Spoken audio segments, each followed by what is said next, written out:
Hello students, welcome to our channel vision Guru. So ఇవాళ మనం 10th class public Hindi ఎగ్జామ్స్కి సంబంధించి వెరీ ఇంపార్టెంట్ క్వశ్చన్స్, ఒక రకంగా గన్ షాట్ క్వశ్చన్స్ అనే చెప్పుకోవచ్చు. సో ఆల్రెడీ మనము ప్రతి లెసన్కి సంబంధించి ఇంపార్టెంట్ క్వశ్చన్స్ ఇచ్చున్నాము. లాంగ్ ఆన్సర్స్, షార్ట్ ఆన్సర్స్, సారాంశాలు, అలాగే నిబంధ్ కావచ్చు, పత్రి కావచ్చు, అన్నీ చెప్పుకొని ఉన్నాము. సో ఇప్పుడు మనము ఎగ్జామ్కి చాలా దగ్గరగా వచ్చేసాము. సో మీరు ఈ వీడియో చూసేటప్పటికి నాకు తెలిసి మీ తెలుగు ఎగ్జామ్ కూడా కంప్లీట్ అయిపోయి ఉంటుంది. ఐ హోప్ మీరందరూ కూడా చాలా చక్కగా ప్రజెంట్ చేసి రాసుంటారు అనుకుంటున్నాను. సో అంతకంటే మంచిగా, అంతే బాగా మీరు హిందీ ఎగ్జామ్ కూడా రాయాలని నేను కోరుకుంటున్నాను. సో లాస్ట్ ప్రిపరేషన్ అనమాట, అంటే 1 day బిఫోర్ ఎగ్జామ్ మన ప్రిపరేషన్లో మనము చూసుకోవాల్సినటువంటి, అంటే ఇప్పుడు కొత్తగా చదవాల్సింది ఏం లేదు. ఈ టైంలో మీరు కొత్తగా నేర్చుకోవాలి అని అస్సలు ట్రై చేయొద్దు. ఆల్రెడీ చదివేసిన క్వశ్చన్స్ ఏవైతే ఉంటాయో వాటిని బాగా రివైజ్ చేసుకోండి, బాగా ప్రాక్టీస్ చేసుకోండి. సో అంతవరకే. అయితే అందులో మనము, అంటే షార్ట్ టైం కదా మనకి, ఇప్పుడు తెలుగు ఎగ్జామ్ అయిపోయిన తర్వాత 1.5 day మాత్రమే టైం ఉంటుంది. సో ఈ 1.5 days మనము అన్నీ కవర్ చేసుకోవాలి. అంటే గ్రామర్ కానివ్వచ్చు, 4 marks క్వశ్చన్స్ కానివ్వచ్చు, 8 marks క్వశ్చన్స్, నెక్స్ట్ నిబంధ్, పత్ర్, అదేవిధంగా కవి పరిచయ్, లేఖక్ పరిచయ్, ఇలాగా మనకి కేటగిరీ వైజ్ అనమాట, రోమన్ వైజ్ మనము ప్రతి దాన్ని చూసుకొని ప్రాక్టీస్ చేసుకోవాలి. సో దానికి మనము క్వశ్చన్స్ ఏవైతే ఉన్నాయో 4 marks, 8 marks క్వశ్చన్స్, కవి పరిచయం, ఏవి ఇంపార్టెంట్, లెసన్లో చాలా క్వశ్చన్స్ ఉన్నాయి. సో అందులో నుంచి మనం మెయిన్గా చూసుకోవాల్సినటువంటి, బాగా ఫోకస్ చేయాల్సినటువంటి క్వశ్చన్స్ ఈరోజు మనం డిస్కస్ చేసుకుంటున్నాము. సో అవి చూద్దాం ఒకసారి మనము. సో 4 marks క్వశ్చన్స్లో మనందరికీ తెలిసిందే 8 questions అనేవి ఇస్తారు. అందులో 6 రాస్తే సరిపోతుంది. 2 questions అనేవి చాయిస్కి ఉంటాయన్నమాట. సో కాబట్టి ఇబ్బంది ఏం లేదు. అంటే 1-2 questions మనకి తెలియనివి వచ్చినా, ఒకవేళ మనం కొంచెం ఏదైనా చిన్న మిస్టేక్స్ చేసినా కూడా రిమైనింగ్ అన్నీ మనం అటెంప్ట్ చేయగలం అనమాట. ఫస్ట్ క్వశ్చన్ అయితే మనకి సాఖీ నుంచి 1 to 4 poems అనమాట. ఈ 4 poemsలో నుంచి ఏదో ఒక దోహా ఉంటుంది, అది రాయాల్సి ఉంటుంది. సో ఖచ్చితంగా మీకైతే ఆ 4 దోహాలు వచ్చేసి ఉంటాయి. మనం ఎప్పుడో స్టార్టింగ్లోనే ఈ వీడియో పెట్టామన్నమాట. ఎప్పుడైతే మనకి బుక్ చేంజ్ అయింది, ఇలా ప్యాటర్న్ వచ్చింది, బ్లూ ప్రింట్ అని చెప్పినప్పుడే మనము క్లియర్గా వీడియో అనేది చేసాము, ఏ పోయమ్స్ వస్తాయి అనేసి. సో ఎలా రాయాలి, పోయం ఎలా రాస్తే 4 marks అనేవి వస్తాయి అనేది కూడా వీడియో ఛానల్లో ఉంది. ఒకసారి రివైజ్ చేసుకోండి, చూసుకోండి ఒకసారి, ఓకేనా. సాఖీ నుంచి 1 to 4 poems అనమాట. నెక్స్ట్ ఇక్కడ చూస్తే మనము మనుష్యత నుంచి 3 questions తీసుకున్నాము. మెయిన్ క్వశ్చన్స్, చాలా ఇంపార్టెంట్ క్వశ్చన్స్ అనమాట. కవినే कैसी मृत्यु को सुमृत्यु कहा है. సో మోస్ట్ ఇంపార్టెంట్ క్వశ్చన్ ఇది. उदार व्यक्ति की पहचान कैसे हो सकती है. मनुष्यता कविता के माध्यम से कवि क्या संदेश देना चाहता है. సో ఈ 3 questions చాలా ఇంపార్టెంట్. నెక్స్ట్ అదే విధంగా కర్చలే హమ్ ఫిదా, ఇందులో నుంచి సో మెయిన్ మనము ఇంపార్టెంట్ క్వశ్చన్స్గా 2 తీసుకున్నాము. గీత్ మే ధరతీ కో దుల్హన్ క్యూ కహా గయా హై. కర్చలే హమ్ ఫిదా గీత్ కి కోయి ఐతిహాసిక్ పృష్ఠభూమి హై. సో ఈ 2 ఇంపార్టెంట్ క్వశ్చన్స్ అనమాట ఈ లెసన్ నుంచి. నెక్స్ట్ డైరీ కా ఏక్ పన్నా. సో డైరీ కా ఏక్ పన్నాలో మనకి 3 questions మెయిన్ క్వశ్చన్స్ ఉన్నాయి. 26 जनवरी 1931 के दिन को अमर बनाने के लिए क्या क्या तैयारी की गई. नेक्स्ट पुलिस कमिश्नर के नोटिस और काउंसिल के नोटिस में क्या अंतर था. దాని తర్వాత ధర్మతల్లే కే మోడ్ పర్ ఆకర్ జులూస్ క్యూ టూట్ గయా. ఈ 3 questions మోస్ట్ ఇంపార్టెంట్ క్వశ్చన్స్ ఇది ఈ లెసన్లో. నెక్స్ట్ తతారా వామీరో, ఇందులో చూడండి, తతారా కి తల్వార్ కే బారే మే లోగోं का क्या मत था. సో చాలా ఇంపార్టెంట్ క్వశ్చన్. निकोबार के लोग ततारा को क्यों पसंद करते थे.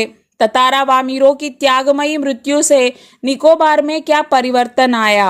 సో తతారా వామీరో నుంచి ఈ 3 questions ఉంటాయి, ఇంపార్టెంట్ క్వశ్చన్స్. సో నెక్స్ట్ మనకి కార్తూస్ తీసుకున్నట్లయితే ఇందులో కూడా 3 questions ఇంపార్టెంట్ క్వశ్చన్స్ అనమాట. సో वजीर अली के अफसाने सुनकर कर्नल को रॉबिन हुड की याद क्यों आ जाती थी. सादत अली कौन था, उसने वजीर अली की पैदाइश को अपनी मौत क्यों समझा. सवार के जाने के बाद कर्नल क्यों हक्का बक्का रह गया. ఈ 3 questions important.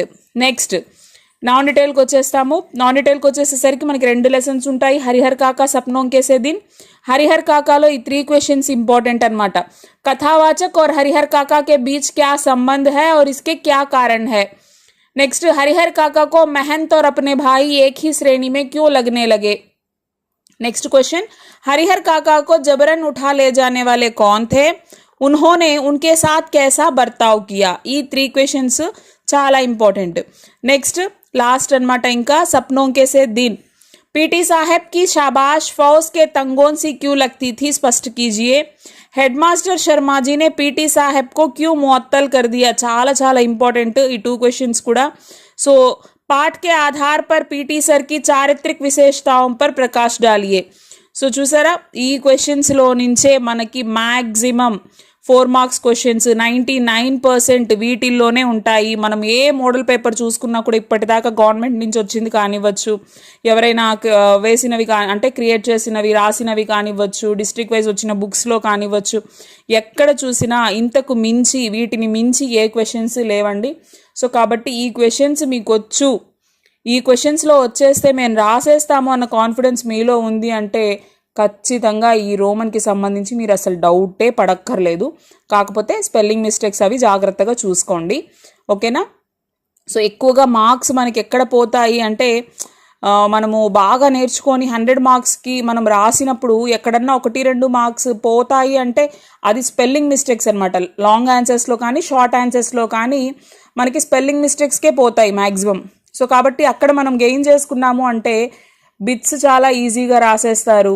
Next passage questions, poem questions రాసేస్తారు, లెటర్ రాసేస్తారు. మీకు ఎక్కడ స్పెల్లింగ్ మిస్టేక్స్ పోతాయి అంటే short answers, long answers and నిబంధ్. వీటిల్లో మనము స్పెల్లింగ్స్ అనేవి కరెక్ట్గా రాసి మంచిగా ప్రజెంట్ చేస్తే కన్ఫామ్గా మీరు 99-100 మార్క్స్ తెచ్చుకునే అవకాశాలు ఉన్నాయి. హిందీలో 100 వేస్తారా? చాలా చోట్ల వేశారు. లాస్ట్ టైం కూడా మనకి చాలా 100 out of 100 హిందీలో మనం విన్నాము, చూసాము కూడా. కాబట్టి వేస్తారా, వెయ్యరేమో ఇలాంటి సందేహాలు పెట్టుకోవద్దు. మీరైతే ఫుల్ఫిల్గా మంచిగా ప్రిపేర్ అవ్వండి, ప్రజెంట్ చేయండి. రిజల్ట్ గురించి మళ్ళీ ఆలోచించుకోవచ్చు, ఓకేనా. ఏ ఎగ్జామ్ అయిపోయిన తర్వాత కూడా ఆ ఎగ్జామ్ గురించి ఆలోచించడం మానేయండి, రాయబోయే ఎగ్జామ్ గురించి ఆలోచించండి. నెక్స్ట్ 8 మార్క్స్ క్వశ్చన్స్ చూసుకున్నట్లయితే చూడండి. పోయట్రీ నుంచి, ప్రోజ్ నుంచి. పోయట్రీ నుంచి ఒక క్వశ్చన్ రాయాలి, ప్రోజ్ నుంచి ఒకటే రాయాలి మనము, అవునా. అయితే ఇక్కడ మనకి పోయట్రీలో 2 ఇచ్చాము ఇంపార్టెంట్. మీరాబాయి అంటే పద్ గురించి, నెక్స్ట్ పర్వత్ ప్రదేశ్ మే పావస్, ఓకేనా. ఈ 2 నేర్చుకున్నట్లయితే, ఈ 2 మీకు బాగా వచ్చేస్తే కన్ఫర్మ్ ఇక్కడ 8 మార్క్స్. నెక్స్ట్ అదేవిధంగా బడే భాయ్ సాహెబ్ డైరీకా ఏక్ పన్నా, ఈ 2 కానీ మీకు వచ్చినట్లయితే ఇక్కడ కూడా ఒక 8 మార్క్స్ కన్ఫామ్గా వచ్చేస్తాయి. నెక్స్ట్ కవి పరిచయ్ 5 మార్క్స్కి కవి పరిచయ్ అడుగుతారు. ఇందులో కూడాను మీరాబాయి, కబీర్ మీకు పక్కాగా వచ్చేస్తే, ఒక్క లెటర్ కూడా తప్పు లేకుండా మీరు రాయగలిగితే 5 మార్క్స్ మీ చేతిలో ఉన్నట్టే. నెక్స్ట్ లెటర్స్కి వచ్చేసరికి మనకి ఇక్కడ 8 మార్క్స్ కదా, 2 లెటర్స్ అడుగుతారు. సో ఔపచారిక పత్ర, అనౌపచారిక పత్ర అనమాట. ఫార్మల్ లెటర్, ఇన్ఫార్మల్ లెటర్ అడుగుతారు. సో ఇందులో కూడా మనం ఒక్కటి రాస్తే సరిపోతుంది. సో మీరు చుట్టి పత్ర బాగా చూసుకోండి, ఓకేనా. మనము డిఫరెంట్ రీజన్స్తో చుట్టి పత్ర ఎలా అడుగుతారు అనేవి కూడా మన ఛానల్లో ఉన్నాయి లెటర్స్. ఎవరైనా చూడని వాళ్ళు ఉంటే చూసుకోండి ఒకసారి, ఓకేనా. చుట్టి పత్ర అయితే కన్ఫర్మ్గా చూసుకోండి. నెక్స్ట్ పుస్తక్ విక్రేతాకే నామ్ పత్ర. సో మనకి కొన్ని బుక్స్ కావాలి, ఏమేం బుక్స్ కావాలి దీని గురించి లెటర్ అనమాట. షికాయతీ పత్ర, కంప్లైంట్ లెటర్. ఇందులో 3 టైప్స్ ఆఫ్ లెటర్స్ వస్తాయి. సో నగర్ నిగమ్ అధికారికే నామ్ పత్ర, సో దాంట్లో 2 రీజన్స్ వస్తాయి అనమాట. అంటే సఫాయికే బారే, మొహల్లేకే సఫాయికే బారేమే నగర్ నిగమ్ అధికారికే నామ్ పత్ర ఒకటి. అదేవిధంగా వాటర్ రావట్లేదు అని, పీనేకే పానీకే బారేమే నగర్ నిగమ్ అధికారికో పత్ర. సో ఈ 2. అలాగే సైకిల్కి చోరీకే బారేమే షికాయతీ పత్ర 3 అనమాట. సో కంప్లైంట్ లెటర్స్ అవి. సో ఇవి చాలా ఇంపార్టెంట్. వీటిల్లో ఖచ్చితంగా ఒక లెటర్ అయితే క్వశ్చన్ పేపర్లో ఉండనే ఉంటుంది, ఓకేనా. నెక్స్ట్ నిబంధకు వచ్చేసరికి మనకి 10 మార్క్స్ ఉంటాయి కదా. సో 4 ఇస్తారు, ఒకటి రాయాలి మనము. ఆల్రెడీ నిబంధనలు మేము ఒక 8 to 9 నిబంధనల దాకా మన ఛానల్లో అప్లోడ్ చేస్తున్నాము. సో బట్ ఈ టైంలో మీరు మెయిన్గా చూసుకోవాల్సింది ప్రియ త్యోహార్. ప్రియ త్యోహార్ అంటే మనకి నచ్చిన పండగ గురించి రాసుకోవచ్చు, ఏదైనా రాసుకోవచ్చు.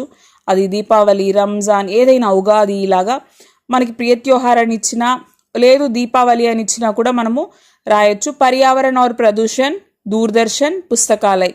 సో పక్కాగా వీటిల్లో అయితే ఒక నిబంధన ఖచ్చితంగా ఉంటుంది. సో చూసారా మనకి ఎంత సింపుల్, మనం ఎంత ఈజీగా గెస్ చేయగలుగుతున్నామో. సో ఖచ్చితంగా అంటే మనకి మార్క్స్ పోవడానికి అవకాశాలు ఉండేవే ఈ క్వశ్చన్స్లో అనమాట. సో కాబట్టి ఇవి ఏం చూసుకోవాలి, ఏవి బాగా ప్రిపేర్ అవ్వాలి అనేది ఇక్కడ మీకు క్లియర్గా ఇచ్చేసాను. సో ఇవి చక్కగా ప్రిపేర్ అయ్యి 1 to 12 బిట్స్ కూడా పెట్టేటప్పుడు కొంచెం జాగ్రత్తగా 1-2 సార్లు ఆప్షన్స్ అనేవి చూసుకొని మీరు రాయండి. ఓకేనా? స్ట్రైక్ అవుట్స్ అని లేకుండా నీట్గా ప్రజెంట్ చేయండి. కన్ఫామ్గా మీకైతే ఫుల్ మార్క్స్ వస్తాయి, రావాలి అని నేను మనస్ఫూర్తిగా కోరుకుంటున్నాను. ప్రతి ఒక్కరూ కూడా మంచి రిజల్ట్ తీసుకొచ్చుకోవాలి. అది ఎవరైనా సరే, అంటే మన సబ్స్క్రైబర్స్ అనే కాదు, 10th రాసే పిల్లలందరికీ నా బెస్ట్ విషెస్ చెప్తున్నాను నేను. అన్ని ఎగ్జామ్స్ కూడా చాలా చక్కగా రాయండి. ఎవ్వరూ కూడా టెన్షన్ అవ్వద్దు, స్ట్రెస్ తీసుకోవద్దు. సో ఈ ఇంపార్టెంట్ క్వశ్చన్స్ అంటే ఫస్ట్ టైం ఎవరైనా మన ఛానల్ చూస్తున్నట్లయితే ఇవి చూసిన తర్వాత మన వీడియోస్లో ఉండే ఆన్సర్సే నేర్చుకోవాలి అనేం లేదు.